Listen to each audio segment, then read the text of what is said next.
Hello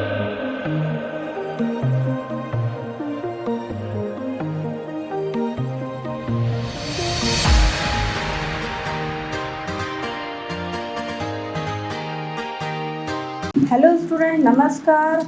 मैं निवेदिता गौतम अपने channel Jupiter academy की तरफ से लेक्चर नंबर 3 कार्बोहाइड्रेट लेके हाजिर हूँ।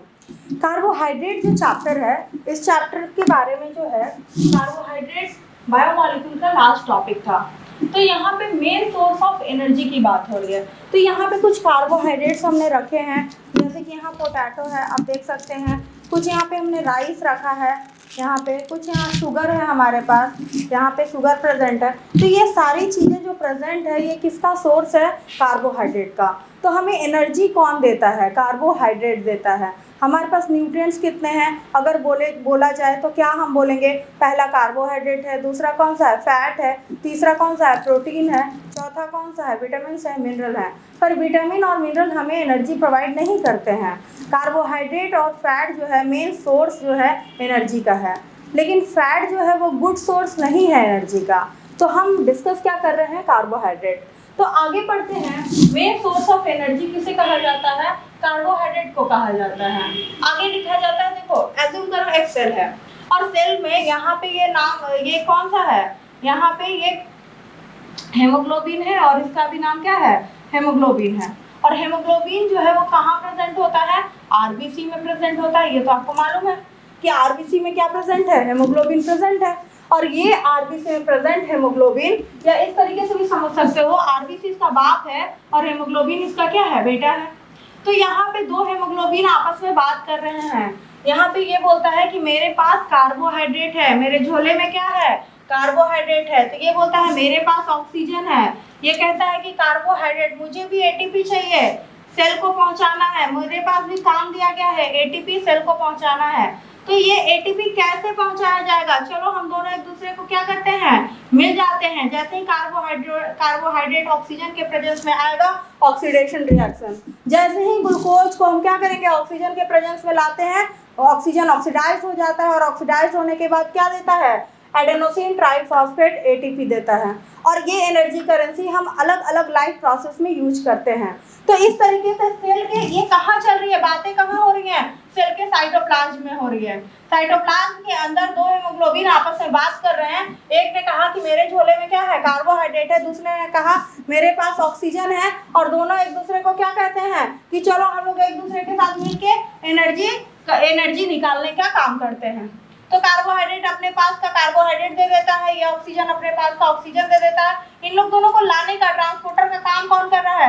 हेमोग्लोबिन। हेमोग्लोबिन जो है वो किसका बेटा है? आरबीसी के अंदर है। अब आगे यहाँ पे बात किया जा रहा है कि ये जो लड़का है और ये लड़का है, दोनों हेमोग्लोबिन है। और ये दोनों हेमोग्लोबिन क्या करेगा? ये दोनों हेमोग्लोबिन एक दूसरे के साथ मिलकर एटीपी रिलीज करने का काम कर रहा है। और यहाँ से जो रिलीज एनर्जी है, जो एनर्जी का सोर्स है, ये सोर्स हमें कहाँ से मिल रहा है? कार्बोहाइड्रेट से। और वही कार्बोहाइड्रेट्स क्या हैं? पोटैटो में प्रेजेंट है कार्बोहाइड्रेट, शुगर में प्रेजेंट है कार्बोहाइड्रेट, राइस में प्रेजेंट है कार्बोहाइड्रेट। इस तरीके से हम कार्बोहाइड्रेट्स को पढ़ सकते हैं। आगे यहाँ पे लिखा हुआ है compound of carbon hydrogen and oxygen made compound. तो यहाँ पे एक फॉर्मूला जनरली आप लिख लो, C6H12O6। तो यहाँ देखो कार्बन हाइड्रोजन ऑक्सीजन के मेड कंपाउंड को क्या कहोगे? कार्बोहाइड्रेट। और C6H12O6 जो एक फॉर्मूला है कार्बोहाइड्रेट का, ग्लूकोज का कहो तो मोनोसेकेराइड्स है। तो ये ग्लूकोज का जो फॉर्मूला है, ये तो बचपन से ही 10th क्लास से ही पढ़ना है।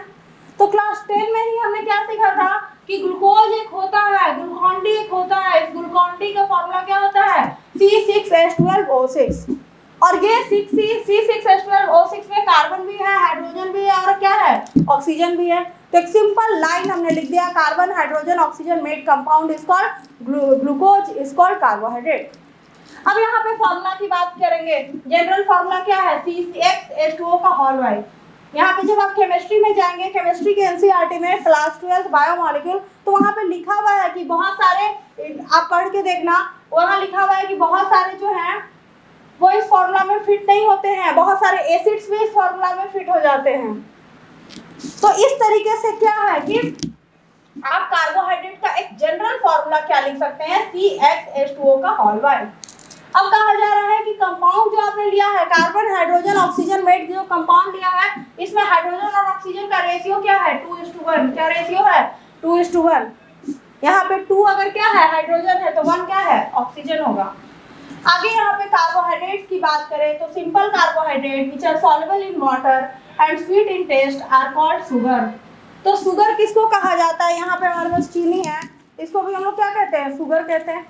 तो ये सिंपल एक कंपाउंड है और सिंपल कंपाउंड के साथ इसको अगर खाते हैं, ऐसे मुंह में लेते हैं तो इसका टेस्ट कैसा होगा, sweet in taste, sweet taste होगा।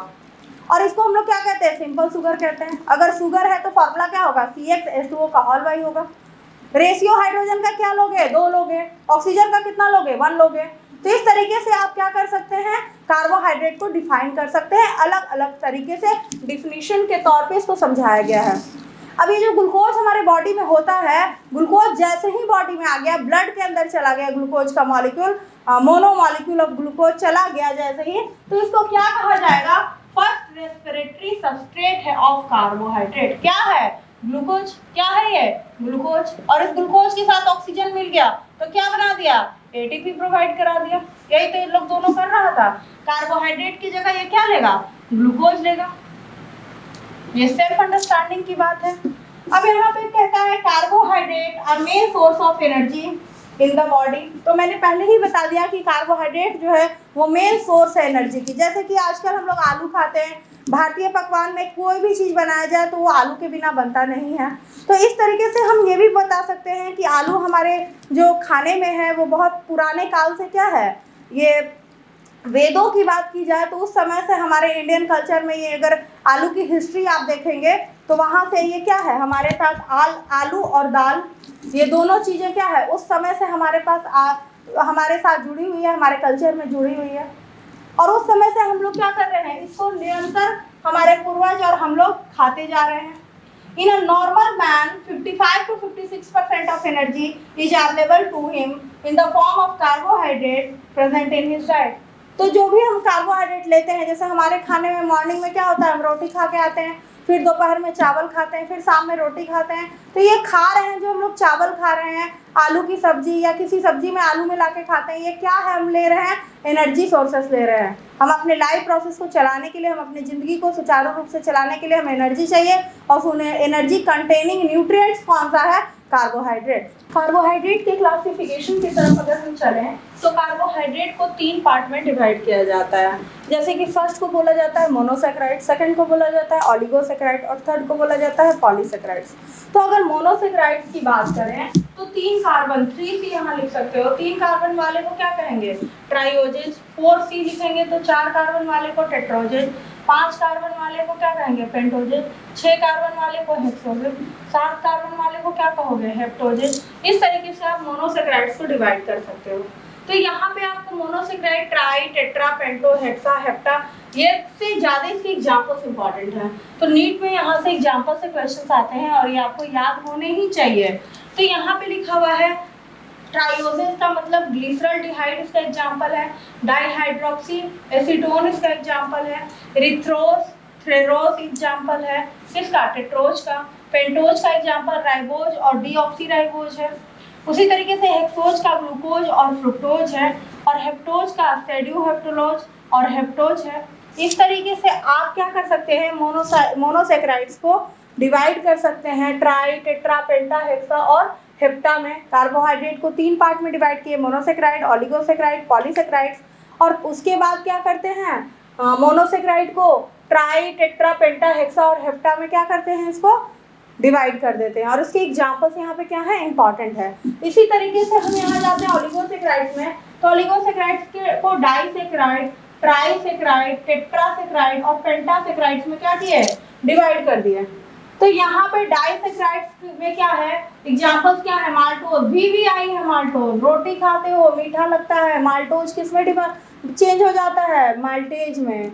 उसी तरीके से सुक्रोज, VVI है सुक्रोज, डाइजेशन में के केस में दोनों जो है सैकेराइड्स इंपॉर्टेंट हैं। उसी तरीके से ट्राइसेक्राइड्स में रैफिनोज, मोनो ट्राइओज, ये दोनों एग्जाम्पल इंपॉर्टेंट है, ये भी एग्जाम्पल इंपॉर्टेंट है। आज क्वेश्चन जो है वो यहाँ पे एग्जाम्पल से ही आएंगे, ठीक है ना। यहाँ पे एग्जाम्पल्स जो हैं आपके उसी से आस्क्ड क्वेश्चन होंगे। उसी तरीके से टेट्रासेक्राइड्स की बात करें तो स्टैक्यूलोज, और उसके बाद स्क्रोडोज। पेंटासेक्राइड्स की बात करें तो वेवाकोज है। पॉलीसेक्राइड्स की बात करें तो होमोपॉलीसेक्राइड्स और हेट्रोपॉलीसेक्राइड्स में इसको डिवाइड करते हैं। होमो में स्टार्च और ग्लाइकोजन। स्टार्च क्या है? प्लांट स्टोर करता है। ग्लाइकोजन क्या है? ह्यूमन बॉडी स्टोर करता है।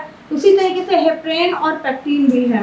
तो इस तरीके से आप क्या कर सकते हैं, कार्बोहाइड्रेट का चार्ट या क्लासिफिकेशन को आप अपने जहन में ला सकते हैं और इसको अच्छे से डिफाइन कर सकते हैं। यहाँ पे कुछ याद करने की जरूरत नहीं है, सिर्फ आपको एग्जाम्पल्स देखने हैं, जिसमें कि एग्जाम्पल भी अगर मैं टिक कर दूँ तो आपको ग्लूकोज, फ्रुक्टोज, सेड्यूहेप्टिलोज आस्ट क्वेश्चन में बता रही हूँ, राइबोज, डीऑक्सीराइबोज, इरिथ्रोलोज, ग्लिसरॉल्डिहाइड, ये सारे क्वेश्चन आस्क हैं। माल्टोज, सुक्रोज यहाँ से आस्क क्वेश्चन है, और आगे यहाँ पे स्टार्च, ग्लाइकोजन और यहाँ पेक्टिन, ये जो है टिक लगाए हुए जो हैं ये सारे क्वेश्चंस इससे आए हुए हैं। बाकी जो है उसको भी आपको देखना है, लेकिन ये जो है आपको याद होने ही चाहिए। अब हम मोनोसेक्राइड्स की बात करेंगे। जैसा कि आप बोर्ड पे देख रहे हैं कि they are simplest sugar. Monosaccharides जो होते हैं वो कैसे शुगर है?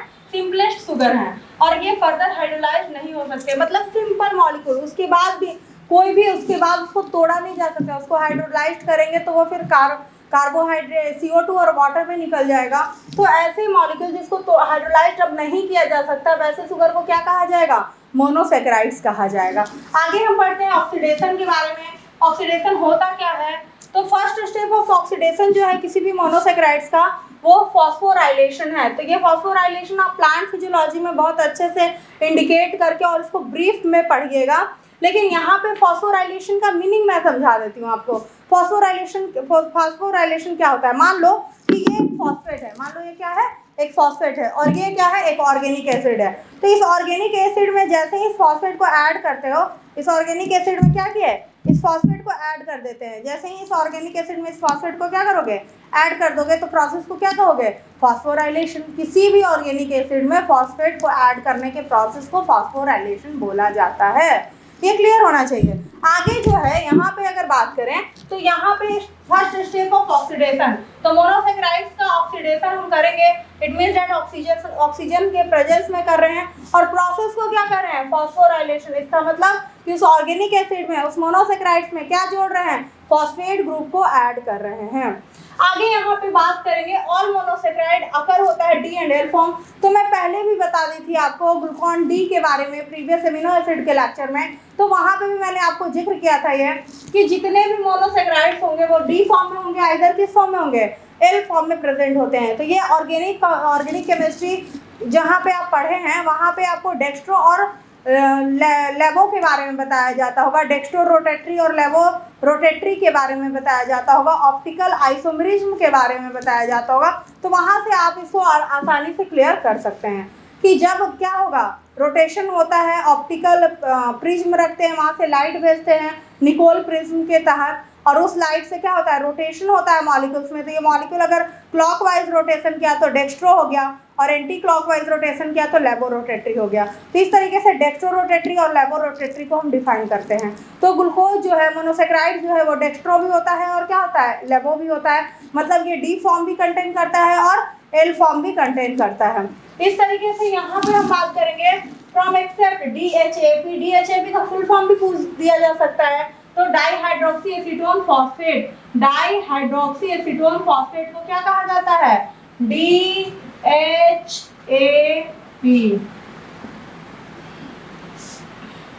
दिल्ली से हरिद्वार जाओ, हरिद्वार से आंध्र प्रदेश, आंध्र प्रदेश से पटना, और पटना हमारा घर है, तो यहाँ पे DHAP है ये।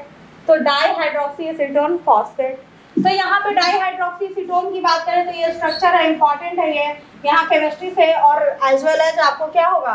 केमिस्ट्री में नोमेनक्लेचर भी पूछ सकता है, आइसोमेरिज्म भी पूछ सकता है, इस तरीके से, ठीक है ना। और इस तरीके से आपको यहाँ पे तो हमें कुछ नहीं करना है, हमें डाई हाइड्रोक्सी एसीटोन लिखा कैसे जाता है बस ये देखना है। तो यहाँ पे आप देख सकते हैं। आगे लिखता है structure of saccharide is either क्या होगा? रिंग होगा और स्ट्रेट चेन होगा। तो ग्लूकोज की भी बात करें तो ग्लूकोज क्या होता है? रिंग चेन में भी आप देख सकते हैं, मैं आगे चल के बताऊंगी कैसे होगा। और ग्लूकोज जो है उसको क्या कर सकते हैं हम? ग्लूकोज को सिंगल स्ट्रेट चेन में भी हम देख सकते हैं, ग्लूकोज दो पार्ट में हम डिवाइड करते हैं, एल्डिहाइडिक भी होता है और कीटोनिक भी होता है। तो आगे हम यहाँ पे बात करेंगे, a 6 member ring is known as pyranose, इसको क्या कहा जाता है, पायरेनोज कहा जाता है। 5 मेंबर रिंग को क्या कहा जाता है, फ्यूरेनोज कहा जाता है। तो ये सारे क्वेश्चंस जो हैं आपको इम्पोर्टेंट है। यहाँ से 6 मेंबर रिंग वाला क्वेश्चन आया हुआ है, बुक बनाओ तुम्हें मिल जाएगा। स्ट्रेट चेन वाला क्वेश्चन आया हुआ है, डीएचएपी आस्क्ड क्वेश्चन है ये भी आया हुआ है। ये भी मोनोसेक्राइड्स अगर इन डीएनएल फॉर्म आया हुआ है। यहाँ पे वही लाइंस लिखी हुई जाती हैं जो कि क्वेश्चन आस्क्ड होता है, उसी तरीके से आपको यहाँ पे डिस्कस किया हुआ रहता है। तो ये लाइंस जो क्यों मैंने लगाया है वो क्यों अगर आप घर में याद कर लेते हैं, मेरे वीडियो को पेन और पेपर लेके बैठ के देखिएगा और उसके बाद ही आप इसको थ्रू आउट द स्टडी कीजिएगा, नोट्स बनाइएगा और उस नोट्स को मेरे बोले हुए जो मैं बता रही हूँ आपको, जिस तरीके से समझा रही हूँ उससे अगर समझ लीजिएगा तो आपको कभी भी कार्बोहाइड्रेट में प्रॉब्लम होने जा नहीं रहा है। और अगर आप नहीं भी पढ़ते हैं, सिर्फ अगर क्वेश्चन ओरिएंटेड लाइंस आपको याद हो जाती हैं तब भी आपके नीट के टोटल क्वेश्चंस लगेंगे, इसकी गारंटी मैं देती हूँ। यहाँ पे हम स्टार्ट कर रहे हैं पायरेनोज और फ्यूरेनोज के बारे में, किसका टर्म किसने दिया था। तो पायरेनोज आप जानते हैं 6 मेंबर रिंग है और फ्यूरेनोज जो है वो 5 मेंबर रिंग है। तो ये दोनों जो है इसका टर्म हार्वर्ड ने दिया था, ये भी आस्क्ड क्वेश्चन है। अब हम एनामर बना रहे हैं। एनामर में क्या करेंगे, एक एक्वस सॉल्यूशन एक बीकर में ले लो और उसमें क्या डाल रहे हो, ग्लूकोज डालते जाओ, ग्लूकोज डालते जाओ। तो ये ग्लूकोज जो डाल रहे हो तुम, इससे दो फॉर्मेशन होगा, 2 टाइप्स ऑफ एनोमर बनेंगे, अल्फा और बीटा। ये ग्लूकोज के एनोमर्स हैं। तो यहाँ पे ग्लूकोज स्ट्रेट चेन है और इससे हमने अल्फा ग्लूकोज बनाया जिसको पायरेनोज स्ट्रक्चर भी बोला जाता है। ये भी आस्क्ड क्वेश्चन है। तो यहाँ पे आप देख सकते हैं 1 2 3 4 5 और 6, यहाँ 6 कार्बन से क्या मिल रहा है, हमें ग्लूकोज का स्ट्रक्चर मिल रहा है देखने के लिए। और इस तरीके से आप यहाँ देख सकते हैं कि ये एल्डिहाइडिक ग्रुप लगा हुआ है। तो यहाँ पे आप क्या कर सकते हैं कि एक ऐसा ग्रुप है, एल्डिहाइडिक ग्रुप लगा हुआ है और ये एल्डिहाइडिक ग्रुप किस चीज को रिप्रेजेंट करता है कि ये एल्डोज है। ग्लूकोज में क्या है, एल्डोज है। और इसके बाद एल्डोज के बाद इसको हमने क्या, इसका एनोमर देखा, अल्फा ग्लूकोज देखा। तो अल्फा ग्लूकोज में यहाँ पे हमने देखा क्या, कार्बन है, यहाँ पे कार्बन है, यहाँ ऑक्सीजन है, यहाँ कार्बन है, यहाँ कार्बन है, यहाँ कार्बन है, कार्बन है।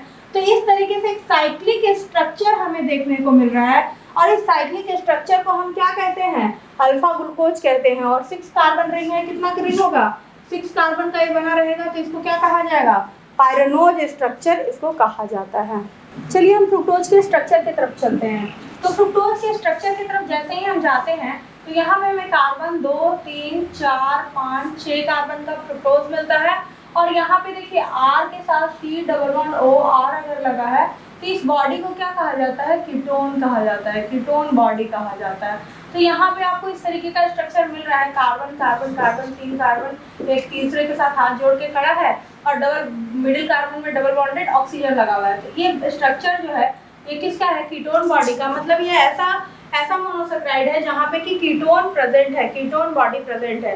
और इसी का जब हम साइक्लिक स्ट्रक्चर देखते हैं, इसी का जब हम एनोमर देखते हैं तो फ्रुक्टोज का एनोमर किसे कहते हैं, आस्क्ड क्वेश्चन है, 1000 बार पूछा है, बीटा ग्लूकोज। तो यहाँ पे हम बीटा ग्लूकोज के स्ट्रक्चर, साइक्लिक स्ट्रक्चर को देख सकते हैं और नंबरिंग कर सकते हैं। तो इस तरीके से हम बीटा ग्लूकोज और फ्रुक्टोज जो है एक दूसरे का क्या है, एनोमर। अब हम इपीमर की तरफ चलते हैं। इपीमर भी एक वर्ड है जिसको समझना बहुत इंपॉर्टेंट है। तो यहाँ पे लिखा हुआ है कि isomers formed as result interchange of OH group and H group of carbon atom 2, 3 and 4 of glucose are known as इपीमर। तो कह रहा है देखो भाई, एक ग्लूकोज ले लो और ग्लूकोज में देखो क्या है कि तुम 2 इपीमर ले लो। जैसे ग्लूकोज का इपीमर गैलेक्टोज भी होता है और मैनोज भी होता है। हर साल का केमिस्ट्री और बायोलॉजी में से कहीं ना कहीं एक बार ये क्वेश्चन आएगा। 2020 में भी आप नोट कर लीजिए, यहाँ से क्वेश्चन रहेगा इपीमर से। तो इपीमर होता क्या है, तो हम ले लिए ग्लूकोज का स्ट्रक्चर और ग्लूकोज का स्ट्रक्चर ये ले लेते हैं और यहाँ पे ग्लूकोज से हम क्या देखते हैं, गैलेक्टोज भी देखते हैं और ग्लूकोज के साथ मैनोज। ये तीनों स्ट्रक्चर को हम फैमिलियर स्ट्रक्चर को ले लेते हैं और यहाँ पे देखते हैं कि यहाँ डिफरेंस कहाँ कहाँ आ रहा है। और इस तीनों स्ट्रक्चर को जब हम इक्वेट करके देखते हैं तो हमें अच्छा आसानी से पता चलता है कि यहाँ पे जो है, आसानी से हमें पता चलता है कि यहाँ पे किस तरीके से डिफरेंसेस आ रहा है। तो इपीमर ऑफ ग्लूकोज कहाँ किसको जाता है, तो बोला जा रहा है कि जब इपीमर बनाओगे तो सेकेंड कार्बन और फोर्थ कार्बन पे क्या होगा, चेंज आएगा। किसका, H और OH का पोजीशन चेंज कर जाएगा। तो यहाँ मान लो कि इधर साइड से हम क्या लगा देते हैं, इधर साइड से एक H लगा देते हैं, देखो इस तरीके से HOH लगा देते हैं, तो ये धीरे धीरे क्या करेगा, अपना पोजीशन चेंज कर लेगा। OH इधर चला जाएगा, अगर H लेफ्ट साइड है तो H राइट साइड चला जाएगा, OH लेफ्ट साइड आ जाएगा। तो इस तरीके से क्या होगा, ये होता कहाँ कहाँ है, कार्बन का पोजीशन क्या दिया इसने, 2, 3 और 4 नंबर कार्बन के पोजीशन में क्या इसने दिया कि यहाँ पे अगर तुम देखोगे चेंज कहाँ आएगा, बोला कि सुनो H और OH ग्रुप में चेंज कहाँ देख रहे हो, सेकेंड कार्बन पे, और कहाँ देख रहे हो, फोर्थ कार्बन पे, और कहाँ देख रहे हो, थर्ड कार्बन पे। तो third carbon, second carbon, fourth carbon पे चेंज आ रहा है, किसका, H और OH का शिफ्टिंग हो रहा है, HOH शिफ्ट कर जा रहा है, लेफ्ट से राइट, राइट से लेफ्ट शिफ्ट कर रहा है। तो इस शिफ्टिंग को क्या कहा जाता है, ईपीमर। इस शिफ्टिंग को क्या कहा जा रहा है, ईपीमर। एग्जांपल में क्या लोगे, ग्लूकोज। क्या क्वेश्चन आता है नीट में, ग्लूकोज के ईपीमर के बारे में बताओ। दो आंसर्स होगा, पहला क्या, गैलेक्टोज, और दूसरा क्या, मैनोज। पहला क्या, मैनोज, दूसरा क्या, galactose. Galactose, mannose, mannose, galactose, ये दोनों ही 8 क्वेश्चन है और आएंगे कहाँ आएंगे, ये नीट में 8 क्वेश्चन है। अब बोल रहा है बताओ मैनोज में कौन सा HOH शिफ्ट करेगा, कार्बन नंबर 2। गैलेक्टोज में कौन सा शिफ्ट करेगा, कार्बन नंबर 4। तो इस तरीके से आप गैलेक्टोज और मैनोज को डिफाइन कर सकते हो। तो बोला कि चलो पहले सिंपल ग्लूकोज बनाते हैं, तो ग्लूकोज के स्ट्रक्चर को इसने ड्रॉ किया और इसने क्या लिखा कि गैलेक्टोज जो है, जब हम गैलेक्टोज बनाए हैं तो फोर्थ कार्बन पे क्या हो रहा है, यहाँ देखो H है, यहाँ देखो OH है, ये H और OH, H और OH, इधर साइड क्या आ गया, OH, और इधर H है, इधर H है तो इधर क्या है, OH है। H और OH का क्या हुआ है, shifting. It means that glucose और गैलेक्टोज एक दूसरे का क्या है, ईपीमर का काम कर रहा है, ईपीमर कहलाता है यहाँ पे। उसी तरीके से हम ग्लूकोज और मैनोज की तरफ चलेंगे, तो ग्लूकोज और मैनोज में देखो यहाँ पे क्या लिखता है, डिफरेंस कहाँ होगा, कार्बन नंबर 2 पे। कार्बन नंबर 2 की तरफ चलते हैं, यहाँ फिर वही बात, H की जगह क्या है, OH है, OH की जगह क्या है, H है। तो इस तरीके से हम क्या कर सकते हैं, AOH, H, HOH, HOH, OH, H। इस तरीके से हम क्या बता सकते हैं कि ग्लूकोज जो है भैया, उसका 2 मोनोमर ईपीमर होगा। पहला का नाम मैनोज हो गया, दूसरा का हो गया गैलेक्टोज। मैनोज की बात करोगे तो सेकेंड कार्बन, और गैलेक्टोज की बात करोगे तो फोर्थ कार्बन पे ये क्या होगा, H और OH अपने पोजीशन को शिफ्ट करेगा, और that case, that position, that things is called epimer. Epimer, और यहाँ पे थिंग क्या लिए है, ग्लूकोज लिए है, तो यहाँ पे दैट पर्टिकुलर कंपाउंड को क्या कहा जाएगा, गैलेक्टोज को क्या कहा जाएगा, ईपीमर ऑफ ग्लूकोज। मैनोज को क्या कहा जाएगा, ईपीमर ऑफ ग्लूकोज। इस तरीके से भी आपसे क्वेश्चन पूछा जा सकता है। मोनोसेक्राइड्स की क्लासिफिकेशन की तरफ हम चलते हैं, तो यहाँ पे हमें नंबर ऑफ कार्बन कंपाउंड देखने को मिलता है। ये कार्बन नंबर 3 है, कार्बन नंबर 4 है, कार्बन नंबर 5 है, कार्बन नंबर 6 है, कार्बन नंबर 7 है, और नंबर ऑफ ग्रुप्स यहाँ पे एग्जाम्पल्स लिखे हुए हैं। यहाँ पे शुगर कंटेनिंग के बारे में बताया जा रहा है, यहाँ इसके फॉर्मूला के बारे में बताया जा रहा है। यहाँ पे बताया जा रहा है कि जो शुगर होगा वो 2 टाइप का होगा, फर्स्ट इज कॉल्ड एल्डोज और दूसरा कीटोन।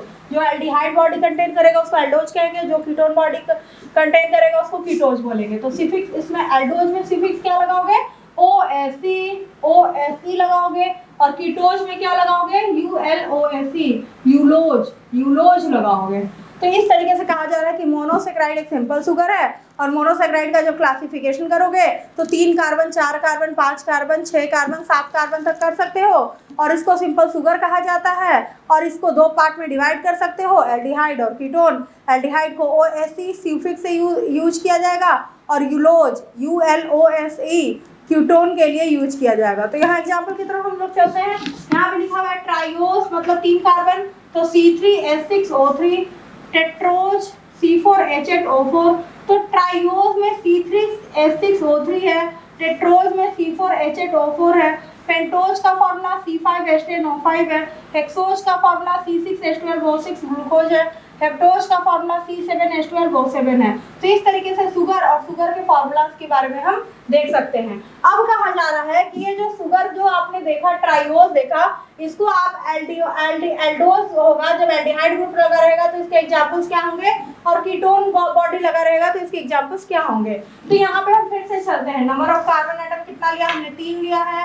उसके बाद इस शुगर का नाम क्या है, ट्राइओस है, इसका फॉर्मूला क्या है, C3H6O3 है, और इसमें जब OSE लगा रहे हो, एल्डिहाइड ग्रुप मिल गया तुमको, तो इसको ग्लिसरॉल्डिहाइड कहा जाता है। आप क्वेश्चन है, ग्लिसरॉल्डिहाइड कहा जाता है। अब पूछा जाएगा ग्लिसरॉल्डिहाइड में नंबर ऑफ कार्बन कितना है, तो क्या बताओगे, 3 है। इसको कैसा शुगर बोला जाएगा, मोनोसेक्राइड। ये क्या है, ट्राइओज है, इसका फॉर्मूला क्या होगा, C3H6O3 होगा।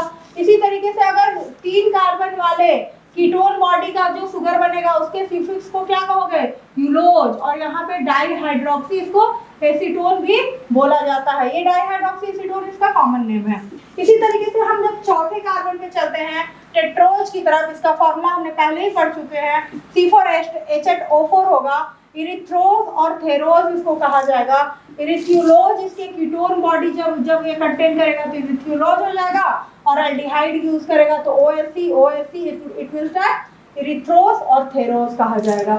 इसी तरीके से नंबर ऑफ कार्बन फिफ्थ है, पेंटोज बॉडी लिए है, C5H10O5 इसका फॉर्मूला है, और राइबोज, जाइलोज, डीऑक्सीराइबोज, अरेबिनोज, ये सारे एग्जांपल आस्क्ड हैं, ये सारे एग्जांपल आस्क्ड हैं, ये सारे एग्जांपल्स पूछे हुए क्वेश्चंस हैं। फॉर्मूला भी पूछता है, फॉर्मूला भी C5 बहुत पूछता है, C7 बहुत पूछता है। उसी तरीके से हम कहाँ चलते हैं, हेक्सोज की तरफ, C6H12O6, यहाँ पे भी ग्लूकोज है, गैलेक्टोज है, मैनोज है और रैमनोज है। और अगर कीटोन बॉडी की बात करोगे तो अब ऐसे भी पूछेगा, फ्रुक्टोज में कीटोन बॉडी होगा कि एल्डिहाइड ग्रुप, तो क्या बोलोगे, कीटोन बॉडी होगा। लेविलोज कीटोन बॉडी होगा कि एल्डिहाइड ग्रुप, कीटोन बॉडी होगा। राइबुलोज एल्डिहाइड ग्रुप होगा कि कीटोनिक ग्रुप, कीटोनिक ग्रुप होगा। जैलुलोज कीटोनिक होगा कि एल्डिहाइड होगा, कीटोनिक ग्रुप होगा। राइबोज कैसा होगा, एल्डिहाइड ग्रुप होगा। जैलोज कैसा होगा, एल्डिहाइड ग्रुप होगा। डीऑक्सीराइबोज क्या होगा, एल्डिहाइड ग्रुप होगा। इरिथ्रोज, थेरोज, ग्लिसरॉल्डिहाइड में कैसा ग्रुप होगा, एल्डोज, एल्डिहाइड ग्रुप होगा। इसी तरीके से नंबर ऑफ कार्बन 6 में कहाँ का है, ग्लूकोज, गैलेक्टोज, मैनोज, रेनोज, सब में कैसा ग्रुप है, एल्डिहाइड ग्रुप होगा। अब लास्ट कार्बन 7 है, इसको हेप्टोज कहा जाता है, C7H12O7, और इसको कहा जा रहा है सेडोहेप्टोज, सेडोहेप्टोज। और सेडोहेप्टोज OSC को अगर कीटोन बॉडी होगा तो किसमें बदल देंगे, ULOSE में, तो सेडोहेप्टुलोज हो गया, यहाँ सेडोहेप्टोज हो गया। तो इस तरीके से हम अगर इस चार्ट की मदद से ये सारे क्वेश्चंस को आसानी से कर सकते हैं। अगर कार्बोहाइड्रेट के बारे में और जानने की कोशिश करें तो यहाँ पे लिखा हुआ है chemically all carbohydrate are polyhydroxy aldehyde और कीटोन। तो जितने भी कार्बोहाइड्रेट होते हैं उसके बारे में एक लाइन में डिस्क्राइब कर दिया गया कि पॉलीहाइड्रोक्सी आइदर एल्डिहाइड और पॉलीहाइड्रोक्सी आइदर कीटोन होगा। मतलब कि कार्बोहाइड्रेट अगर बना रहे हो तो उसमें OH, बहुत सारे OH होंगे, इट मीन्स दैट पॉलीहाइड्रोक्सी हो गया, और एल्डिहाइड और कीटोन बॉडी भी होगा। तो एल्डिहाइड होगा तो एल्डोज हो जाएगा, कीटोन होगा तो कीटोज हो जाएगा। इस तरीके से आप मोनोसेक्राइड्स या ग्लूकोज को डिफाइन कर सकते हैं। आगे लिखता है all monosaccharides are reducing sugar. अब ये रिड्यूसिंग शुगर का काम करता है, तो इसमें जो फ्री एल्डिहाइड ग्रुप होता है और फ्री कीटोनिक ग्रुप जो होता है, ये फ्री जो होता है ये क्या करता है, कॉपर डबल प्लस को किस में बदल देता है, कॉपर प्लस आयन में बदल देता है। तो ये रिड्यूसिंग का काम करता है जो मोनोसेक्राइड्स होते हैं। अब आरएनए की बात कर लो, आरएनए में क्या है, राइबोज शुगर प्रेजेंट होता है। अब बोला जा रहा है कि सुनो आरएनए ले लो और आरएनए में राइबोज शुगर प्रेजेंट है, और इस राइबोज शुगर में जो है कि ये राइबोज शुगर की मदद से ATP, NADP, FAD, NAD, ये सारे चीजों को के फॉर्मेशन में राइबोज शुगर हेल्प किया है। आगे यहाँ पे एक स्टेटमेंट है, deoxyribose the second carbon is devoid of oxygen atom. तो डीऑक्सीराइबोज का स्ट्रक्चर अगर आप अभी आगे मॉलिक्यूलर जेनेटिक्स में भी पढ़ेंगे, और डीऑक्सीराइबोज जो है वो सेकंड कार्बन जो है वो ऑक्सीजन को अवॉइड करता है। तो आगे लिखते हैं यहाँ पे गैलेक्टोज। ये सारे आस्क्ड क्वेश्चन है जो मैं लिखी हुई हूँ बोर्ड पे, ये सारे वन लाइन आस्क्ड क्वेश्चन है और हमेशा आते हैं, यहाँ से क्वेश्चन आएगा। अब ग्लूकोज की बात कर रहे हैं तो ग्लूकोज का ऑप्टिकल एक्टिविटी में क्या करोगे, रोटेशन करोगे, क्लॉकवाइज रोटेशन होगा तो क्या कहोगे, डेक्स्ट्रो, और फ्रुक्टोज लोगे तो क्या होगा, एंटी क्लॉकवाइज रोटेशन होने लगेगा तो क्या कहोगे, लेवो, और क्लॉकवाइज होगा तो क्या कहोगे, डेक्स्ट्रो। तो ग्लूकोज में क्या होगा, डेक्स्ट्रो। इसीलिए जब क्या होता है, बहुत लोगों का तबीयत ज़्यादा खराब होता है, ज़्यादा उनको वीकनेस आ जाता है, बहुत कमजोरी हो जाती है, तो ग्लूकोज की जगह क्या चढ़ने लगता है, डेक्स्ट्रोज चढ़ने लगता है, डेक्स्ट्रीन चढ़ने लगता है। इसी तरीके से जब अदर टाइप ऑफ हेक्सोज अगर बॉडी में प्रेजेंट है तुम्हारे, अगर हेक्सोज है तो वो हेक्सोज कभी भी बॉडी का सेल कंज्यूम नहीं करेगा, लिवर में बोलेगा जाओ लिवर में जाओ और हेक्सोज को क्या करो, तोड़ के लाओ, तो हेक्सोज जाएगा और क्या करेगा, ग्लूकोज में कन्वर्ट होकर आएगा, बोलेगा जी जो हम आ गए हैं, तो फिर बोलेगा चलो अब तुम ग्लूकोज बन चुके हो, तो हम ग्लूकोज को, बॉडी मेरा ग्लूकोज को पहचानता है, हेक्सोज हेप्टोज आइदर किसी को पहचानता नहीं है। आगे यहाँ फ्रुक्टोज की बात करें तो फ्रुक्टोज है क्या, ग्रेप्स में पाए जाने वाला कंपाउंड है, कार्बोहाइड्रेट है, और ये स्वीट शुगर के नाम से भी जाना जाता है, और ये जो है लेबोरोटेटरी है, इट मींस दैट कि अगर ऑप्टिकल एक्टिविटीज के साथ करोगे, ऑप्टिकली इसको अगर लाइट दोगे तो क्या होगा, लेबोरोटेशन होगा, लेबोरोटेटरी होगा, इट मींस दैट यहाँ पे एंटी क्लॉकवाइज मूवमेंट होने लगेगा। तो इस टाइप से आप क्या कह सकते हैं, galactose is not found in free stage में फाउंड नहीं होता है, स्वीट शुगर है। हर साल, इस साल भी 2020 में ये क्वेश्चन आएगा, आप जाके बनाइएगा, यहाँ पे देखिएगा, जब आप पेपर देने नीट में बैठिएगा ये क्वेश्चन आने जा रहा है। मैं पहले से आपको बता दे रही हूँ कि फ्रुक्टोज से आ जाएगा, चाहे तो लेबोरेटरी तो बहुत कम पूछता है, हमेशा पूछा रहता है ग्लूकोज और फ्रुक्टोज से कि स्वीट शुगर है, फाउंड इन ग्रास, इसको फ्रूट शुगर भी बोला जाता है। ये बहुत ही आस्किंग क्वेश्चन है। अब हम बात करते हैं कुछ स्टेटमेंट्स की तरफ। जैसे कि आप जीके याद करते हैं उसी तरीके से आपको इस स्टेटमेंट्स को बार बार पढ़ना है, और इस स्टेटमेंट से 100% जो मैं जितने लाइन्स लिखवाई हुई हूँ बोर्ड पे, इसमें से आपको इस साल 2020 में भी आप अगर पेपर अगर जो दे रहे हैं वो पेपर देंगे तो समझ आ जाएगा, और अगर नहीं दे रहे हैं तो पेपर किसी से, भैया से, दीदी से मांग के देखिएगा, वहाँ पे भी आपको समझ आ जाएगा कि इसमें से 1 से 2 लाइन्स क्वेश्चन होंगे। तो यहाँ पे हम बात करेंगे गैलेक्टोज के बारे में। गैलेक्टोज जो होता है वो फाउंड होता है जो component of glycolipid and pectin और हेमीसेलुलोज में भी कंपोनेंट के तौर पे गैलेक्टोज फाउंड होता है। इट मींस दैट पेक्टिन अगर बनाओगे, हेमीसेलुलोज बनाओगे, ग्लाइकोलिपिड बनाओगे तो उसमें गैलेक्टोज भी प्रेजेंट होगा एज अ कंपोनेंट। आगे यहाँ पे बात करेंगे मैनोज की। तो मैनोज भी जो है वो सिंगल लाइन स्टेटमेंट है, ये सब सिंगल लाइन स्टेटमेंट आपको याद करना है। Mannose is not found in the free state, ये फ्री स्टेट में फाउंड नहीं होता है। फिर गैलेक्टोज की बात हो रही है, galactose is known as brain sugar भी इसको कहा जाता है। उसी तरीके से मैनोज जो है वो कहाँ पाया जाएगा, तो एल्बुमिन ऑफ एग में पाया जाता है एंड इन वुड में पाया जाता है, और ये हेमीसेलुलोज का कंपोनेंट है। तो इस तरीके से आपको देखिएगा, हेमीसेलुलोज का कंपोनेंट गैलेक्टोज भी है और हेमीसेलुलोज का कंपोनेंट मैनोज भी है। तो यहाँ गैलेक्टोज और मैनोज तो बहुत देर से, गैलेक्टोज मैनोज एक दूसरे का इपीमर भी है। तो इस तरीके से आपसे 3-4 स्टेटमेंट दे दिया जाएगा और उसमें से एक इनकरेक्ट होगा और इनकरेक्ट को आपको पहचान के टिक करना होगा। इस तरीके से भी आपको पजल के तौर पे क्वेश्चन पूछे जा सकते हैं। मोस्ट स्वीटेस्ट सब्सटेंस जो होता है उसको थाउमेटिन कहा जाता है और ये बैक्टीरिया से निकलता है। इस बैक्टीरिया का नाम थाउमेटोकोकस डैनियली है और कोकस का मतलब स्फेरिकल शेप होता है। आगे यहाँ पे अगर ग्लूकोज की बात करोगे तो ग्लूकोज को ब्लड शुगर भी बोला जाता है, मतलब ग्लूकोज ब्लड में प्रेजेंट शुगर को क्या कहा जाएगा, ब्लड शुगर कहा जाएगा।